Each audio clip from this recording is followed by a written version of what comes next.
And the Bucs hope that this will be their first victory ever. We have a great area, a growing area, in Tampa, St. Petersburg, Clearwater, Sarasota, Bradenton, Lakeland, and Winnehaven, and even Wachoo. Over 2 million fans, and it's the fastest growing area in the United States. Good afternoon, ladies and gentlemen, live from Tampa Stadium. For the first time ever in a regular season, the Tampa Bay Buccaneers entered the stadium with numbers in both the win and loss columns. The Buccaneers came onto the field to a wild standing ovation from the some 60,000-plus fans at Tampa Stadium. They did not introduce any players individually. The PA announcer said, "Ladies and gentlemen, your Tampa Bay Buccaneers." Welcome to San Diego, California, Super Bowl 37. It is Tampa Bay versus the Oakland Raiders. Third down, 18, dropping Gannon, looking Gannon, throws up in the head, intercepted at the 40, Derek Brooks 30, Brooks to the 25, 20, Derek Brooks all the way, there it is, the dagger's in, we're going to win the Super Bowl. Tom Brady signing with the Tampa Bay Bucs tomorrow. Holy hell. Everyone always says, why the Bucs, man? Why do you choose the Bucs? And it was a no-brainer. Brady has all kinds of time, throws toward the end zone. It is a caught ball. Touchdown, Tampa Bay, Mike Evans. 8 seconds, 7 seconds. Brady to throw, throws a deep pass downfield. Got Scotty Miller in the open, makes the catch. Touchdown, Tampa Bay. Super Bowl 55 will be underway at Raymond James Stadium. Here's the snap out of the gun. Play action fake pass to Gronkowski. He's going to score a touchdown. Touchdown, Tampa Bay. Holy guacamole. Bucs are the Super Bowl champs. They can't stop the clock. And there the cannons go. Fire them. Keep on firing them. Keep on firing them.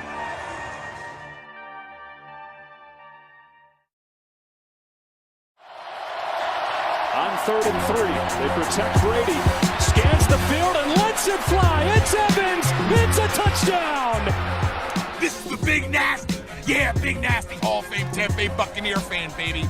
This is Mike Allstott, Tampa Bay Buccaneers, and you're listening to the Cannon Fire Podcast. Cannon Fire Podcast, brother. You ain't listening, and you're missing out. Woo! And there the cannons go. Fire them. Keep on firing them. Keep on firing them. Hello and welcome back to a brand new edition of the Cannon Fire Podcast. Live on YouTube today following the Tampa Bay Buccaneers' third and final preseason game. 27-10, your final score as the Indianapolis Colts take the victory and the Buccaneers fall to 0-3 on what many people could describe as a disappointing preseason, to say the least. I know that it's incredibly hard to disregard what we have seen over the last 3 weeks, but I feel like to keep everybody grounded and to bring everyone back down to earth, it's important to do that and remind everybody that what we have seen for the most part these last few weeks is not going to be indicative of how Tom Brady and the rest of these Buccaneer starters do throughout the regular season. Welcome back to the pod. I'm your host, as always, Rhett Matthew, joined alongside me, filling in for the injured Evan Wanish, our good buddy, Mr. Bucs Nation, James Hill, once again joining us live on YouTube today. Should be a good show here as we wrap up the preseason. How are you doing, my friend? You seem pretty hyped up despite the Bucs loss. It worked. It did work. It did work. So yeah, redirect work. That's what I'm hyped about. Low. Hey, a lot of people in the chat. Y'all just watched my live stream. Now we're here. I'm feeling pretty good. Hey, you know what? It was a very lackluster end of the preseason, man. That second half was very boring. The Bucs got shut out in the second half, but it worked. I gotta tell you, this was the most boring preseason it felt like in recent history. Like, I mean, last game. Don't get me wrong. It's not like there's any super memorable preseason moments, but I remember, like, the Buccaneers preseason moments that I like to remember are the Adam Humphries kick six, right? That was pretty legendary, a little bit of an underrated moment. I remember it was the debut of Visor Jameis. We freaked out about that and made a big deal on the podcast about it. Visor Jameis was almost an alter ego at that point, but Yeah, there just wasn't a whole lot that I'd like to go back and relive about this preseason. The Buccaneers obviously able to escape mostly healthy as well. The biggest story of the night, it seemed like, aside from the starters, and we'll talk about those guys here in a second, was Robert Hainsey narrowly avoiding what could have been a serious injury. Death. Sure, yeah, yeah, it could have been the worst possible case scenario out there with the way that the internet and Bucs fans around the world reacted to it. But he was able to walk off under his own power after being rolled up on. That left leg kind of landed in a funky position. And he was carted off from practice, not necessarily because he got rolled up on, but because he had cramped up. So this is the second close call this preseason we have had for our second string and now hopefully starting center for the regular season. And that's a big deal when, this game was his first chance to really get some solid, important reps with Tom Brady and the rest of the starters. And the Bucs just cannot afford another injury at the offensive line position, particularly the interior offensive line. And, yeah, man, those backups didn't give me much more hope either that we're pretty filled out at depth. So I'm curious, before we talk about the Bucs starters, I wanted to get your opinion. I know a lot of people in the chat are probably vocal about this, but do you think the Bucs end up making a move between now and week 1, not for a new starter at any of those positions, but just some potential depth, maybe another veteran free agent that's hanging around that is yet to be signed? The retirement of J.C. Tretter kind of soiled some plans for people, but is there anyone else that you think the Bucs could look at? I mean, nobody in particular, but do you think they do pull the trigger and maybe try and bring in some more depth on the offensive line? Yeah, and this is something that we talked about during halftime on my stream. By the way, JT, we will be talking about Scotty Miller at some point. Trust me. But, yeah, I think they will. I think it's a necessity. Robert Hainsey's the king of getting like minor injuries that, one, look worse than they appear to be, and then two, just scaring everybody. He's done it twice now, man. So, yeah, I think the Buccaneers do look for a veteran center, kind of get somebody in who is, able to at least get some like practice reps in, get acclimated to the offense, while Hainsey's still the starting center. And just have a guy there just in case, They do like what they have with like a guy like maybe like John Molchon as a backup center or Nick Leverett, but those guys are versatile guys, they're more guards than they are centers per se. Center isn't necessarily their main thing. So yeah, I think that there is a for sure possibility that they can look at a veteran guy. Some of the, obviously 31 other teams around the league are going to be making cuts as well. There may be some surprises there where the Bucs may be able to swoop in, claim somebody or sign somebody in free agency and, have a veteran backup. That's something I think they definitely should explore. Yeah, and as far as the offensive line position group goes, the most important update out of this game today is, of course, Robert Hainsey being healthy, and the expectation is that he should be good to go week 1 against Dallas, as the Bucs will be on the road. But let's talk about the other starters that we saw for the first time this preseason. Tom Brady suited up officially and made his return to the football field after his brief-lived retirement earlier on this year. The GOAT looked sharp. I mean, that opening drive, it was clear the Bucs were playing high tempo, a lot of hurry-up offense, very quick pace on the opening drive. Brady goes 6 for 8, looked sharp. I mean, there was one drop for sure from Tyler Johnson that I know of. There was an overthrow to Mike Evans. But aside from that, there really wasn't much more to complain about. With Tom Brady being the greatest quarterback of all time, it's safe to say you know what you're going to get at the QB1 position. And, he gets a series. It ends in 3 points. I'm sure he would have liked it to end in a touchdown. Could have kept this game a little bit closer at the end of the day, but it's preseason. It doesn't matter. And as long as we know that the GOAT still got it, we certainly saw that today. He looks damn good. Yeah, Brady looked fine. There was that drop by Tyler Johnson, which wasn't great. Mike Evans drew a pass interference at one point. But all in all, Brady did Tom Brady things. It was so interesting because people were at first upset that Brady was going out there at all, right? And understandable. You don't want the guy to get hurt. You don't want any starters to get hurt. But then they were upset that he was only out there for one series of downs. Like, oh, come on, leave him in. But the offense did exactly what they needed to do. Same thing with the starting defense. Starting offense, though, just to kind of focus on them again, Brady drove him down the field and got him some points. Was it a touchdown? No, but they still got him points. they still did some pretty good work out there. That's what you wanted to see. The guys are pretty warmed up now, or not pretty warmed up, but they're a little bit warmed up now. And they did what you needed them to do. And all in all, I think that the offense as a whole looked fine. Hainsey held up at center. Gedeke, you talked about him a little bit during my stream. Did meh as, guard, but all in all, I think the offense was able to do what they needed to do or showcase what they needed to showcase, Tom Brady included, who I thought looked pretty good.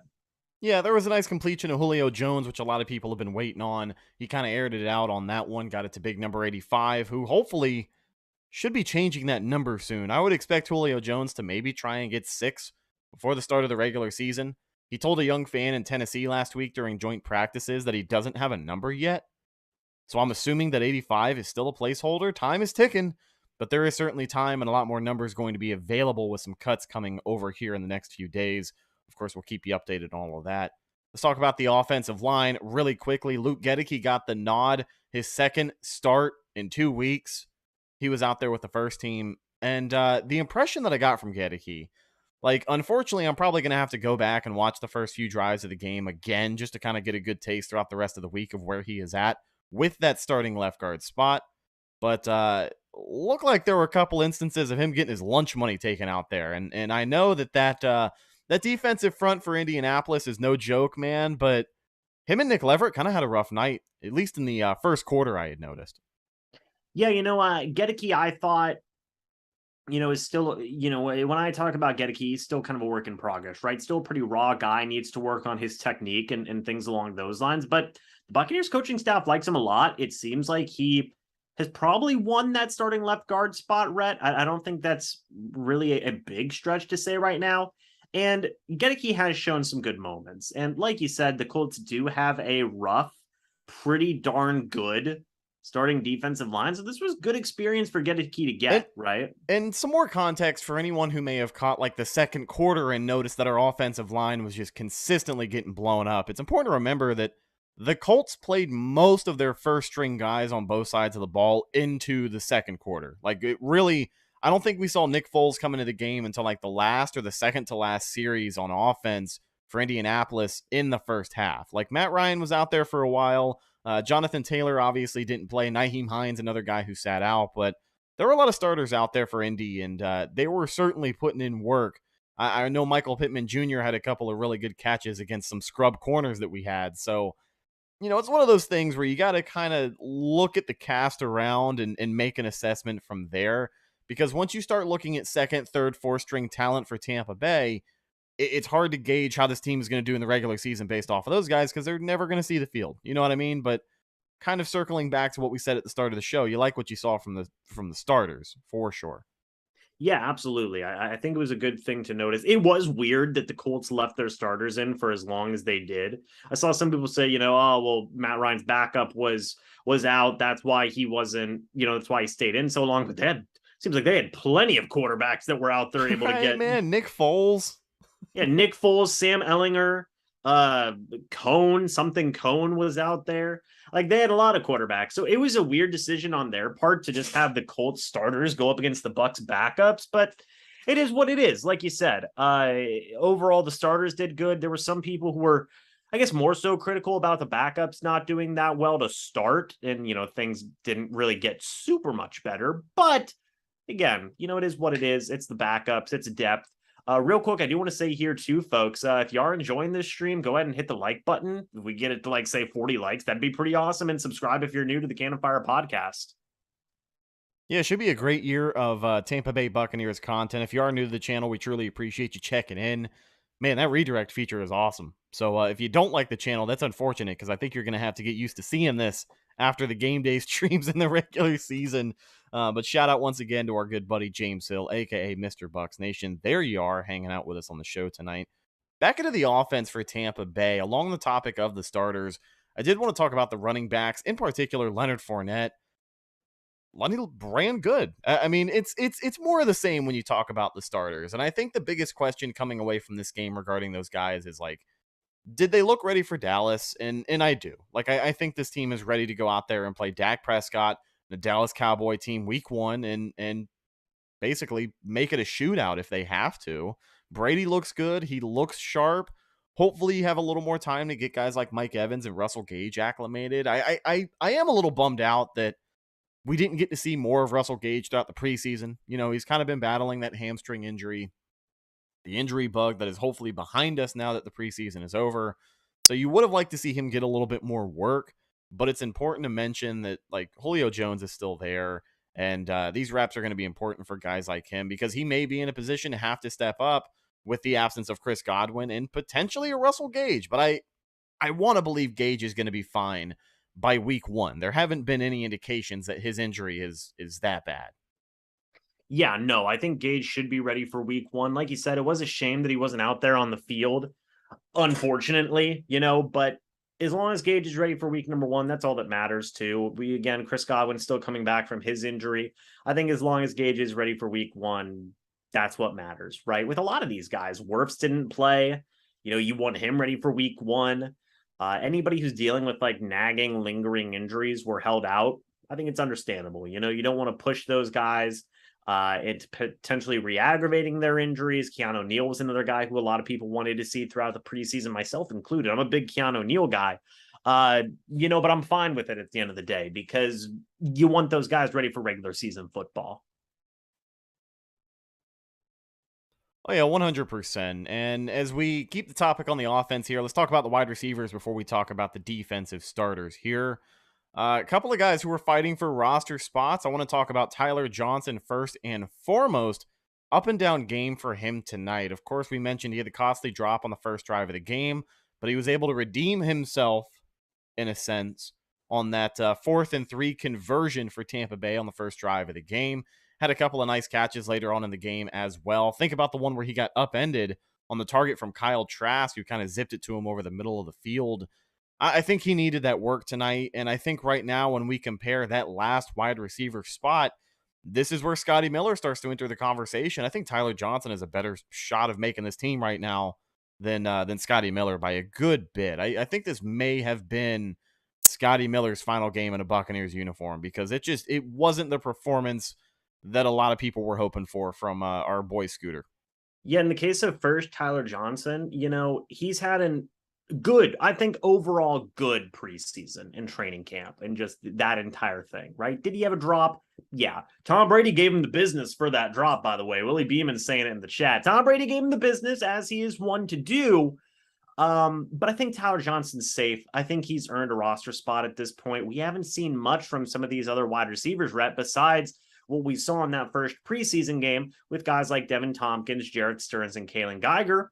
Aside from that, that's been pretty much it. We haven't seen much from those 3 undrafted free agents in preseason games 2 and 3. Haven't seen much from Brashad Perriman. He was obviously hurt. This is the first preseason game he's played in, and even then, he didn't do too much. Honestly, I forgot he was even out there. I knew he came back to practice this week, but you definitely didn't hear his number called very much, and that's unfortunate for a guy who certainly has stepped up and had his moments in a Bucs uniform before. He kind of had that hot stretch at the end of 2019, his first tenure in Tampa Bay. Couple of awesome catches where he had to step up and be the man for those games. He was able to do it. And then, of course, everybody remembers the overtime victory touchdown against the Bills. I was doing the live reaction on your channel to that game. That was a really, really fun game. So I definitely remember that play more than most. But yeah, it's unfortunate because I think he could be a casualty here, and maybe that's where another guy takes in that 7th wide receiver spot that you maybe didn't expect to be there this time a week or 2 ago. But a lot of those undrafted free agents, it's one of those things where even if you put on a show at the end of the preseason, unfortunately with the way the pecking order works out, you can play well in these last few games, but you still could be a casualty of the Bucs trying to get down to their 53-man roster here over the next few days. Yeah, and I would say this in the case of a guy like Perriman, if the Buccaneers decide to keep 7 wide receivers, do they just decide to roll with Perriman anyway? Because of, the lack of, really production out of those undrafted free agent guys, the lack of production out of a guy like Jalen Darden, the lack of a production of a guy like Scotty Miller. You talked about it a second ago. Is this Scotty Miller's last game as a Tampa Bay Buccaneer? possibly he hasn't shown a lot in this preseason to warrant him keeping a spot right now. He had a bad drop in this game. He's been pretty, I guess, ineffective, for lack of a better word, throughout the entirety of the preseason. It might be time, Rhett. I mean, you have so many different wide receivers now, so much different type of depth that maybe the Buccaneers just can't afford to keep Scotty Miller anymore. If they do roll with 7 wide receivers, do you keep a guy like Perriman? Do you keep one of these undrafted wide receivers, along with maybe a guy like Jalen Darden instead of Scotty Miller? That's kind of the question that you got to consider here. And I think if they did keep 7 wide receivers, even then, even if you do have an extra guy there, I don't think you keep Scotty Miller at this point.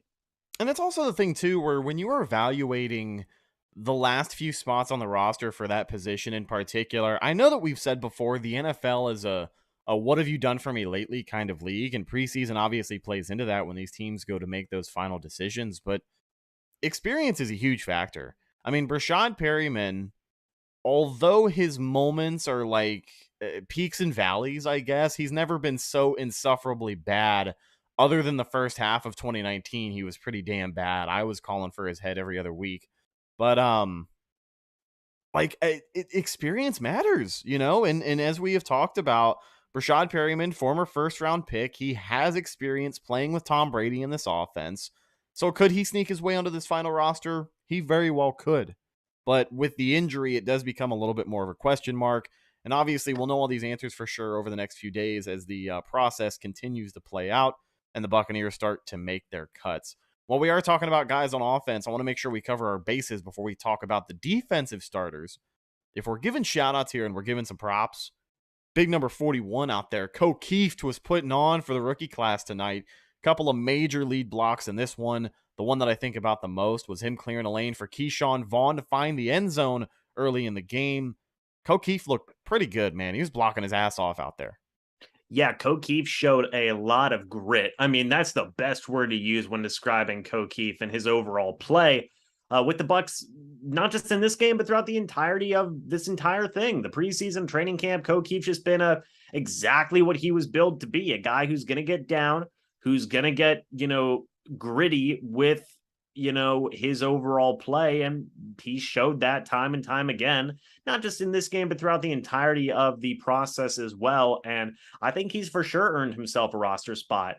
4 tight ends isn't a crazy thing to see now. You look at Cam Brate, Kyle Rudolph, Cade Otton, and Keeft.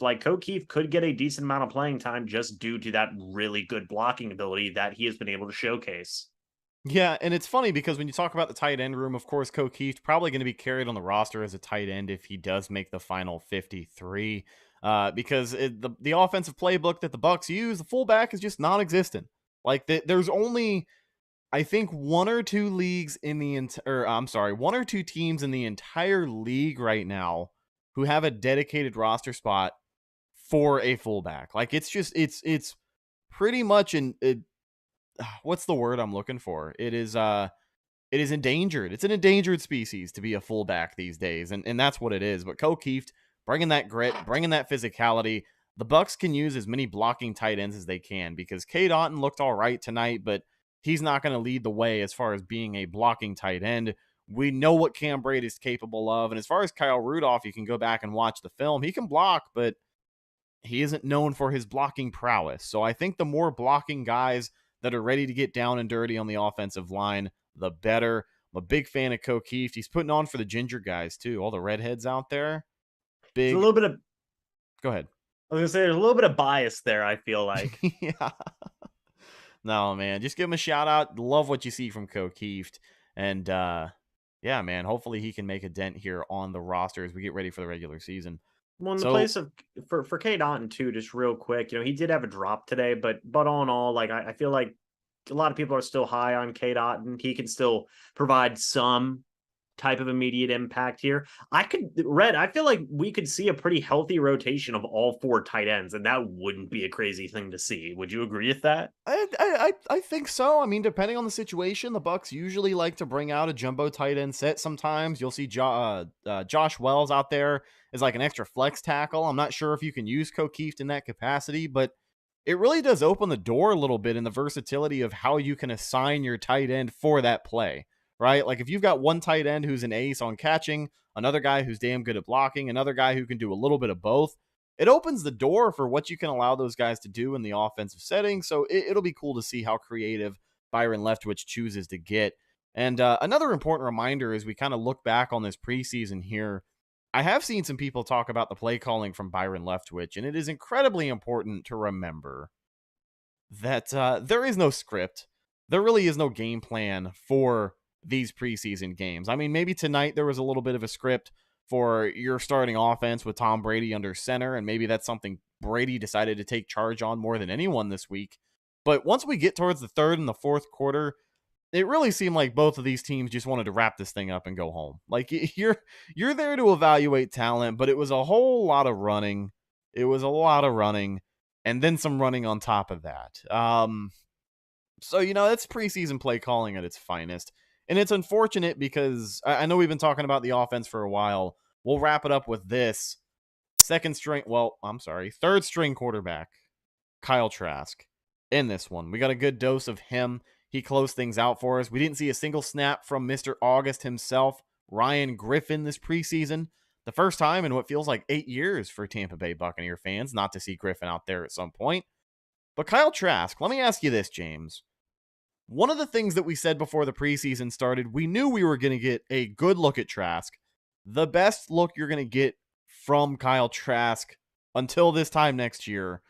Would you say you saw improvement between last preseason and this year? I know he was working with some backup offensive linemen who really made it tough on him, but I mean, he started the game tonight 6 for 8, 91 yards, I believe. He was fairly accurate and showed some mobility in the pocket when he needed to, but it's also important to remember the guys playing around him and the guys that he's playing against on the defensive side of the ball. But your biggest takeaway from Trask this preseason, would you say you saw improvement? Yeah, I would say I have. I feel a good amount of improvement. I think the biggest thing that I've seen with Trask that has looked improved is his overall confidence out there, right? He looks more comfortable out there throwing the football, moving around in the pocket. Of course, people are going to talk about the interceptions and the fumbles lost, and that's fine. Those are not good plays. Of course not. But I think all in all, we've seen improvement and growth from Trask. Now, is it enough to say the guy's going to be, the future of the Tampa Bay Buccaneers at the quarterback position? Probably not, but I would say that you have seen improvement with Trask, which is a positive in of itself. It might not be what everybody wanted to see in terms of the biggest leap in the world, but I still think Trask made a pretty sizable difference between where he was last year versus where he is now. I want to agree. I mean, I'm rooting for Trask, don't get me wrong, but I just don't think he did enough. As far as, like you had mentioned, being the future of the Tampa Bay Buccaneers franchise, you went into this preseason wanting to see improvement, and you saw that, but I don't think you saw enough improvement to where it's going to stop the Bucs front office from looking at how to end up with a younger, better quarterback for next season, whether that is someone that they're going to have to trade for, whether it's someone that they can find in a quarterback-rich draft coming up next April.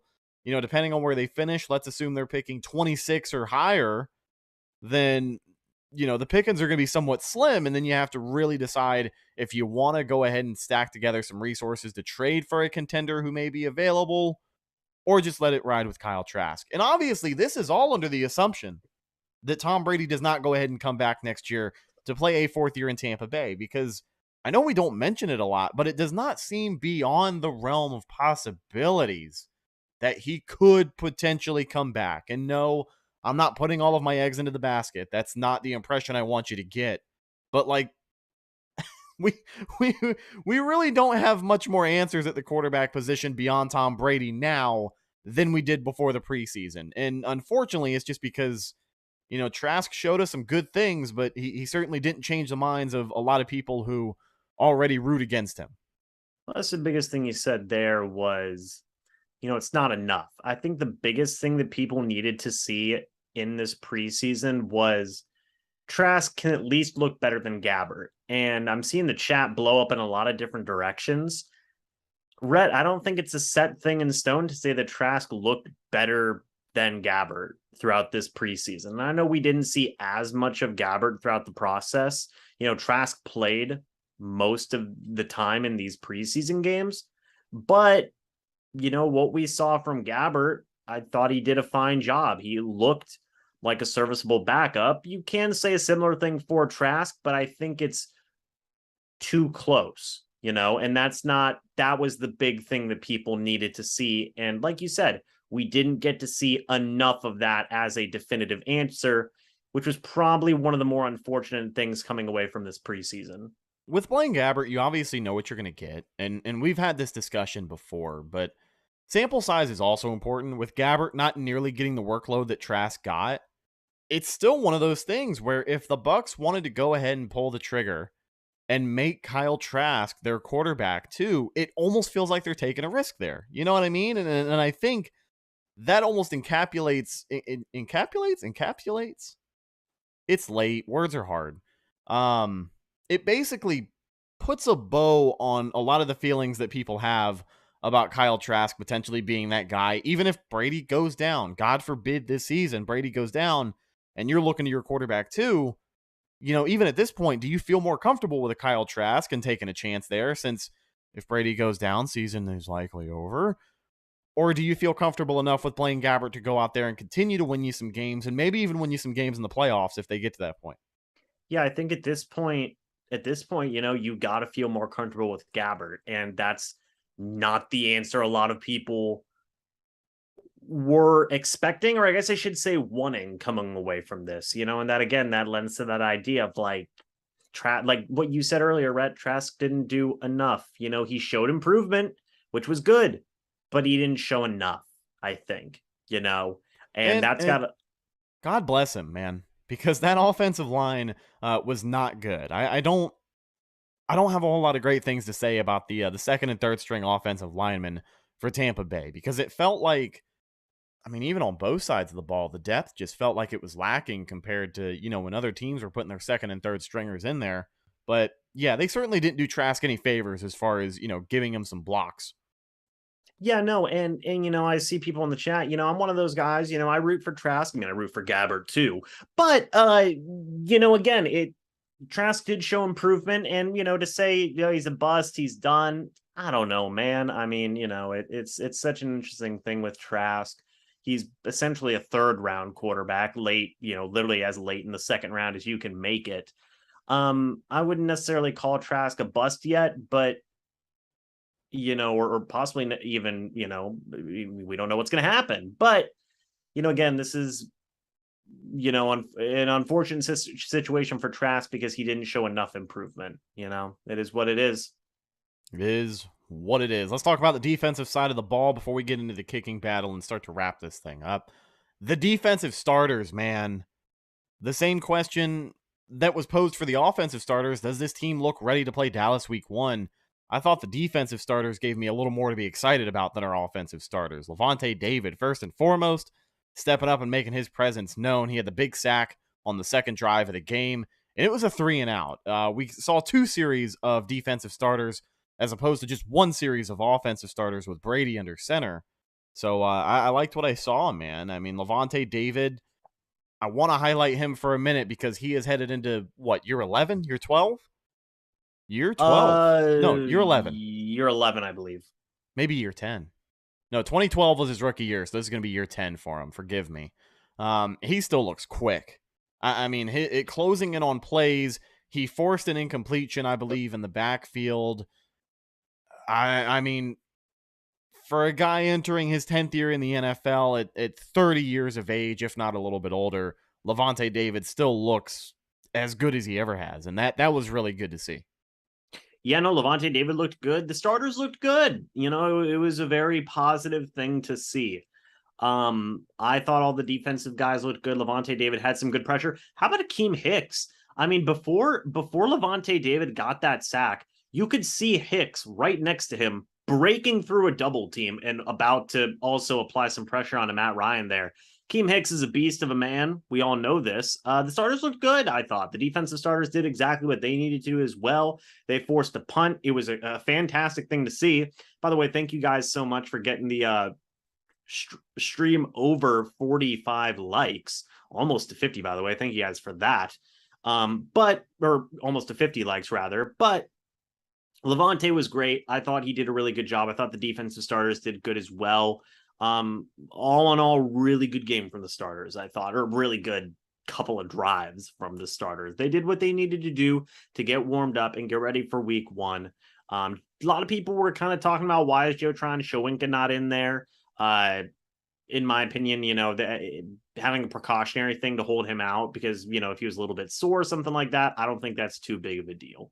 Yeah, I don't think so either. It shouldn't affect his status for week 1, but of course, just like every other injury tonight, we'll get more updates and a clearer picture of what's going on here throughout the rest of the week. But yeah, you had briefly mentioned Akeem Hicks there. It just gets you that much more excited for the idea of Akeem Hicks and Vita Vea rolling out there together on some of these defensive fronts that Todd Bowles is going to be showing teams out here, man. When you look at both of those guys together, I have to imagine it's close to 650, 700 pounds of just interior defensive linemen coming at your team. Like, that's tough, dude. Are you crunching the numbers on me? Are you going to get me an exact measurement on that? Yeah, so Akeem Hicks weighs 324 pounds, at least according to Wikipedia. And Vita Vea weighs 346 according to Wikipedia. So that is 670 pounds? Yeah. 670 pounds of mass between the two. Yeah, we're pushing a half ton here, folks. That is serious business, but exciting to see the holes that those guys can open up. And regarding the Levante David sack that happened earlier, it was Akeem Hicks that really opened some things up. The A-gap gave him all day to run in there and get after the quarterback, and he brings down Matt Ryan. We got a question, though, regarding some defensive line depth from our buddy Rawl in the chat. He says, can you talk about Logan Hall and how invisible he has been? And I will say that sometimes it can feel like those big interior defensive linemen are invisible because you don't always hear their number called. But if I remember correctly, I've seen some positive highlights from Logan Hall this preseason. Definitely some more good than bad. But I also think the expectations should not be put on him to be one of those day one game wreckers like a guy like Vita Vea can be. Because obviously it took Vea a couple of years to get to that point. And Logan Hall has showed us some good things on tape, getting some pressure on after the quarterback. But, I don't feel overly disappointed in what I saw or didn't see from Logan Hall so far this preseason. No, I thought, to Raw's point, I definitely didn't see much from Logan Hall throughout the preseason, but I'm also not too worried about it. That's why you brought in a guy like Akeem Hicks, so you can bring along Logan Hall in a slow way, and that he can, kind of come along with the rest of the defensive line. You're going to be learning from so many different guys: Will Golston, Akeem Hicks, Vita Vea, Raheem Nunez-Roches, all these different types of guys. So I'm really not too worried about it. I think things will be fine. I think that he will have a similar role to Joe Tryon-Shoyinka, whereas, going to be a rotational guy on the defensive side of the football, and that's a fine role for him in his rookie season. I think that while I do agree with Rawl to a certain degree, while he hasn't been around plays too much, I don't think that's the end of the world. Let's wait and see what he can do in the regular season with kind of rotating in with the starters as well.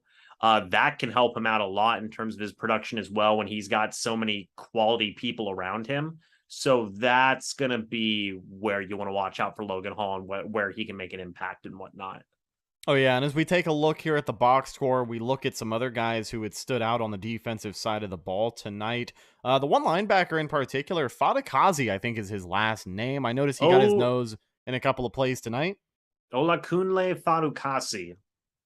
I'm glad I actually remembered that and said it correctly. I'm fairly surprised.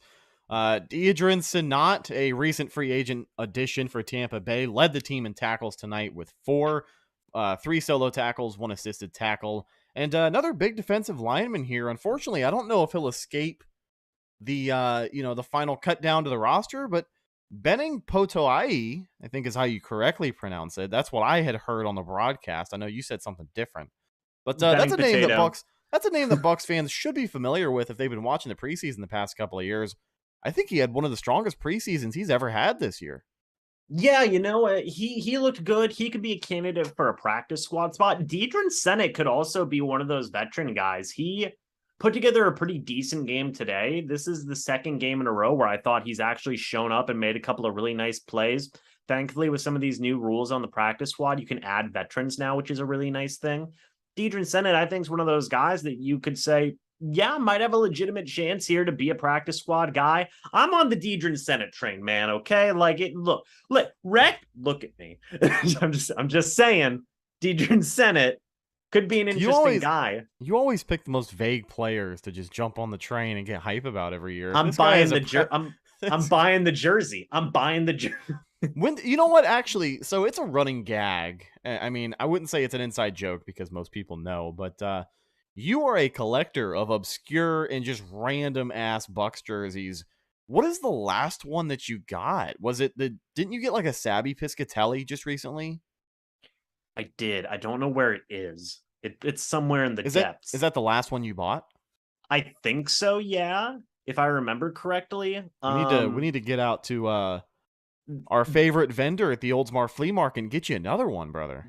The one I tried finding was the Byron Leftwich one. I really wanted a Byron Leftwich one. Yeah, that would have been nice. I couldn't find one, unfortunately. Hey, by the way, if you guys fancy other sports podcasts, as we kind of take a sidebar here before we wrap this thing up, Byron Leftwich actually did an appearance this week on the Pivot podcast. And if you are not familiar, I got to tell you, dude, it is one of the better sports podcasts in recent memory, and definitely worth checking out. They got to talk to him about not only his experience with Tom Brady and Bruce Arians, winning a Super Bowl as a Pittsburgh Steelers quarterback with Bruce Arians as the offensive coordinator in Raymond James Stadium, and then obviously everything coming full circle later on in his career as the offensive coordinator for Tom Brady, and Bruce Arians leading the charge with his head coaching gig in Tampa Bay.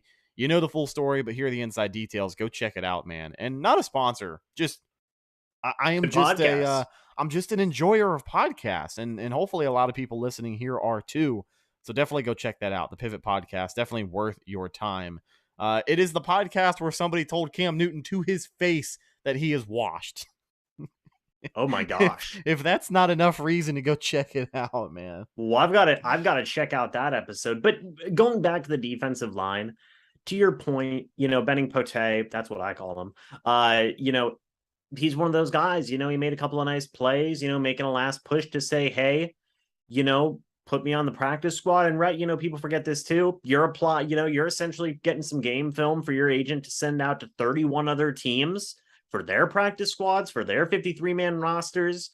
They've increased the practice squad sizes now as well. So yeah, a guy like Benning Pote, it can only do good things, even if he doesn't make the Buccaneers 53, he can make a practice squad here or elsewhere. He had a good time. Deidrin Senate had a good game as well.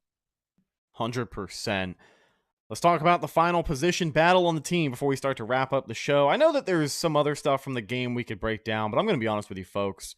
With as late the preseason as we are, there's almost no point because a lot of the guys that we have not talked about, unfortunately, aren't going to make the team. Are there going to be a couple of surprise candidates? Of course. And we'll keep you updated all throughout the rest of the week with who those are going to be. But most of your starters being ready for Dallas is the biggest takeaway you wanted to get from this game.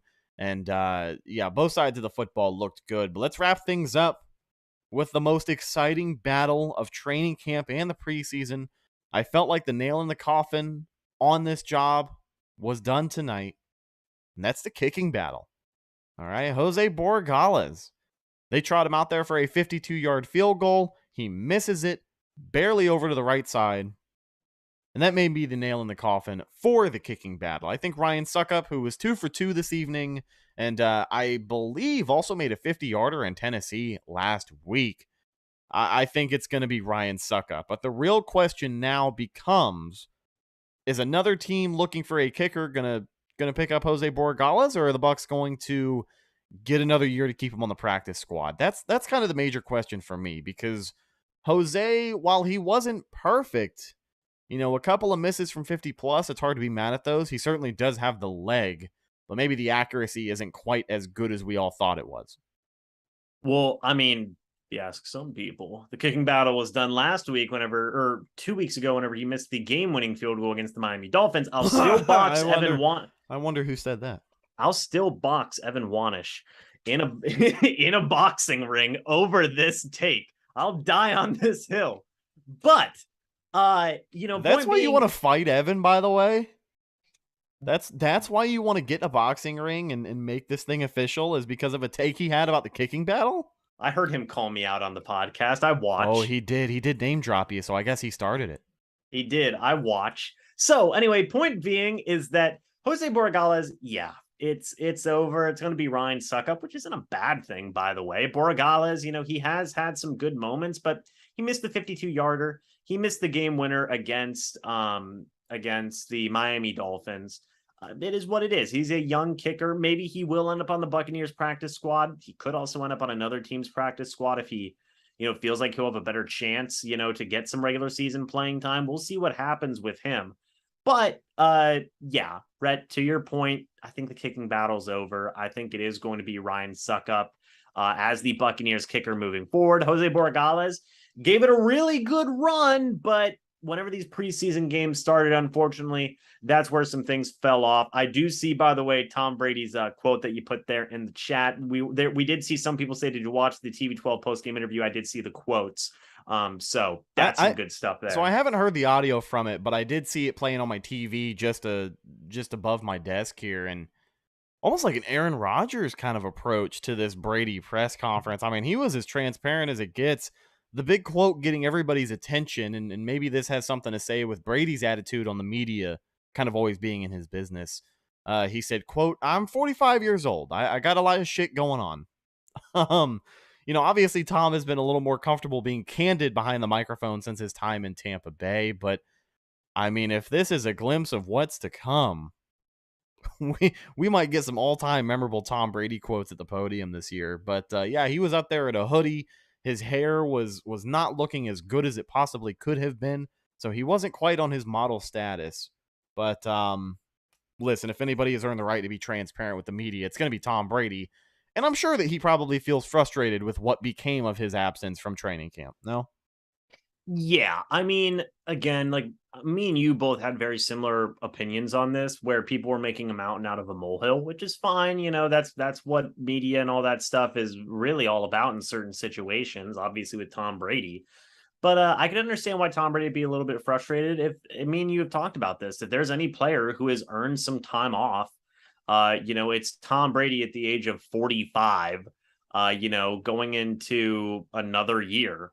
I think that Tom Brady's earned the right to say, hey, can I have 11 days off? And if it's pre-communicated with the Bucs, people panicking, people freaking out, saying he's not going to come back. Will he come back? I think was a little bit of a making a mountain out of a molehill type situation. Well, sure. When you're Tom Brady and you retire, then you unretire, and then you come back to a team that the media wanted everyone to believe you didn't even want to play with in the first place, they're going to try and find stories. I mean, a lot of journalists are happy that Brady's back for another year because of the clickbait value that he seems to add. Like Barstool Sports or any Boston-based, media company probably has a quarter of their content dedicated to just Tom Brady, right? I mean, any Bucs channel right now, I would say, has a good quarter or more of their content dedicated to Tom Brady, because that's just, everybody wants to know what the greatest quarterback in the history of football is going to do or say next. And I'm sure that after 23 years, that does get a little bit old. Now, has Brady dominated the news cycles for all 23 years? No, of course not. But he certainly has become used to being the center of attention. And during his time as quarterback at Tampa Bay, it's been no different, especially now that he has the ability to be a little more candid about how he personally feels on some certain topics, because this isn't New England anymore. I don't think there's anybody in that coaching staff or anybody in that Bucs front office who's going to go out on a limb and tell Brady what he can and cannot say. Like, there's just, we've reached that point. But as far as the rest of the quote goes, for him talking about his extended absence from the team, he says, quote, "It's all personal. Everyone's got different situations they're dealing with. We all have really unique challenges in our life. I'm 45 years old, man. There's a lot of stuff going on." So At the end of the day, Tom Brady expressed to reporters that he is ready to go for week 1. There is no questioning his commitment to this Bucs team for 2022. And once the regular season starts, man, that's really where everything starts to matter. Like that's what I can't wait for. I'm incredibly glad that the preseason is behind us. And aside from Ryan Jensen, it seems like we kind of made it out with any major injuries here. Yeah, no, obviously there were some scares there with Hainsey, maybe with Leverett too, some hamstrings, these types of things. But it seems like the one main injury was Ryan Jensen, which is incredibly unfortunate, by the way. But I've seen people say, oh man, the Bucs are cursed with the injury bug. It does happen to a lot of teams, folks. Hey, Baltimore lost their mascot tonight. All right. We could have lost Captain Fear to a torn ACL that first preseason game against Miami, but we didn't. And thank God for that. We're going to have some extra spirit on the sidelines. Now, was him getting carted out a joke, or did he actually get carted? No, he actually injured himself. So so the gimmick that I guess some teams have been doing, it was halftime up there in Baltimore, and they had some mascots from the area come out and play against a Little League team. Sure. So, everybody looks at the highlight reels of all these mascots stiff-arming 8-year-olds in football uniforms, and it's really funny. But he got chased down in the backfield trying to run the ball and actually hurt himself. So they had to just keep him down there on the field, bring out the cart, and all of what we saw was real and legitimate. I mean, I'll tell you, if that was a joke, that would have been in terrible taste. Yeah. So the Ravens mascot actually tore his ACL potentially. Yeah. And the best part, I mean, obviously, hope the guy feels better. Prayers up, he heals up quickly. He's not a professional athlete, so it may take a little bit of extra time from a torn ACL. But the best part of all of it was that he kept that he kept the mascot costume on. Yeah, he kept the mascot head on the whole time. So he's down there with the trainers talking to him with the big Raven mask on. Dude, I think he legit I'm watching the clip now. I think he legit tore his ACL. I know. It's rough to watch. I don't wish it on anybody. But it almost reminds me of back when NCAA was on PS2, you could play the mascot games. I think you could do those all the way up to NCAA 13 or 14. But you could play the mascot games, and you could have, if you were playing the Florida Gators, you could have 53 Alberts on your team going up against the Toledo Rockets, who had the Rocket Man or whatever. Those would be so funny. Oh my God, it was a non-contact injury on Poe too. Yeah, that's rough. But just dedication to the character. Kayfabe is alive and well in Baltimore, man. They said that they were going to have an injury. They were going to ask Harbaugh for an update after the game. I don't see any footage of this, but thoughts and prayers go to Poe the Raven. Yeah, man. Hey, let's close this thing out with one more quote from Tom Brady. Tom Brady addressing the Buccaneers accommodating his need to step away from the team. He says, quote, "Since I've come to this organization, it's been an amazing experience for me to come to this place and be this supported over a long period of time." So not only does Tom feel appreciated, which is obviously important, he feels like we have met his needs. And obviously with a Super Bowl championship playing out the way that it did in 2020, he has to feel pretty good about what they were able to do. They're making their third run at a Super Bowl title in 3 years. He is back. He is committed. And he will be ready for week 1 against the Dallas Cowboys, as well as the rest of the starters for the Tampa Bay Buccaneers. But ladies and gentlemen, that's just about going to do it for this week's episode of the Cannon Fire podcast and the 2022 NFL preseason. Thank God it is over, James. And a lot of people were really waiting, for this to end, feeling pretty antsy. And I definitely understand where people are coming from. I enjoy watching the preseason personally, but I understand why people are ready for the regular season now. It's completely understandable. So yeah, now we're getting ready. We're going to have a week off and then regular season football. So that is some exciting times, man. Obviously, there's going to be so much stinking stuff to cover. If you guys are new, by the way, coming over from my channel, go ahead and subscribe and hit the like button. We did get over 50 likes, which is awesome, by the way. Thank you guys so much for that. 55 likes, by the way. So thank you guys so much for that. And then subscribe to the Cannon Fire podcast if you guys are new. This is obviously going to be something we're going to be doing a lot throughout this regular season coming up soon as well. So going to be so much stinking coverage for next week as well. Geez, so many roster cuts to talk about, potential signings as well, Rhett. So many different types of things to cover. So a lot of content's coming up. It's so cliche, but this is the last time I'm going to say it. Ladies and gentlemen, football is back. We're going to keep you updated throughout the rest of the week. Evan will return. We will talk to you guys a little bit more about all the moves coming up, the roster cuts, and everything in between. Also, don't miss out. Our season prediction show is going to be coming up this week, and then we will also be starting our weekly mailbag series with former Buccaneers quarterback Sean King. That should be a lot of fun. If you have any questions for him, go ahead and hit us up on social media, Facebook, Instagram, and Twitter. All of those are Cannon Fire Podcast. You can also send us an email, cannonfirepodcast@gmail.com. Just label it mailbag question, Sean King, whatever it may be, and ask whatever your heart desires, whether it is something about his playing days, whether it is something about Tom Brady and the Buccaneers getting ready for the 2022 season. He will hopefully have an answer for you, and we'd love to have the interaction. Thank you to everybody in the live chat for checking us out tonight. Everyone from James' channel and a couple of familiar faces as well. Our buddy Danny in the live chat says, I love this podcast. Keep up the good work. We truly appreciate you. Our moderator, Willie Beeman, holding it down. Comments might not always be responded to, but they are always read here on Cannon Fire. Go Bucks. Thank you, sir. And we'll do better with that. Sorry, the comment interaction has been lacking a little bit lately. I promise you we'll get better. We truly appreciate your guys' support as we get ready for the 2022 season. Oh, man. Thank you, guys. So follow the show on social media. I know I said that earlier. Facebook, Instagram, and Twitter. Best place to go for Bucks news. And, of course, something else as it happens. Yeah, updates as they happen. Sorry, Evan's not here, so my autopilot is malfunctioning this week. Go check out James' channel, who filled in like a champion for us this week. Longtime friend of the show. Like, I feel like you've been a regular fixture here for coming up on 3 years. I'm grateful to have you as a friend, and thank you for filling in tonight. Mr. Bucks Nation over on YouTube. And then every now and again, from what I understand, you do a podcast on bucksnation.com, no? Yeah, so I'm writing articles on bucksnation.com as well as the Talkin' Bucks podcast that I do a few times a month over there as well. So if you guys are interested, go ahead and check those out. Definitely going to be writing a lot too as the season progresses. There's going to be a lot of stuff to cover. So yeah, man, a lot of different forms of content we're pumping out here, and very happy to keep the train going, man. It's crazy that it's been 3 years now of, I guess just like really consistently covering the team.